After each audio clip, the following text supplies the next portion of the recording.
નમસ્કાર. ચૈતર વસાવા ડેડિયાપાડાના ધારાસભ્ય છે અને આદિવાસી સમાજના આગેવાન પણ છે. ચૈતર વસાવા આમ આદમી પાર્ટીમાં જોડાયેલા છે. તેમનો એક વિડીયો જોઈએ, પછી આગળ ચર્ચા કરીએ. તો આવનારા દિવસોમાં આમ આદમી પાર્ટી કબજે કરવા જઈ રહી છે. કબજે કરવાની છે આપણે.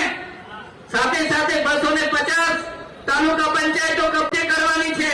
ત્યારે અનેક જાતની ગ્રાન્ટો આવે છે. તમે એક જિલ્લાના પ્રમુખ બની જાઓ, એક મેયર બની જાઓ, તાલુકાના પ્રમુખ બની જાઓ, અડધી સરકાર આપણે अपना विस्तारों नहीं चलावी सकिए। गुजरात में जिस तरह से पिछले कुछ महीनों से किसानों के ऊपर अत्याचार हो रहा है, लाठीचार्ज। મિત્રો, ગુજરાતની અંદર જે રીતે આમ આદમી પાર્ટી લોકોના કામ કરી રહી છે, લોકોના સવાલો ઉપર જવાબો આપી રહી છે, લોકોના પ્રશ્નોનું સોલ્યુશન આવી રહ્યું છે, એવું લાગી રહ્યું છે કે આવનારા સમયમાં ગુજરાતની અંદર આમ આદમી પાર્ટીની સત્તા થઈ શકે છે.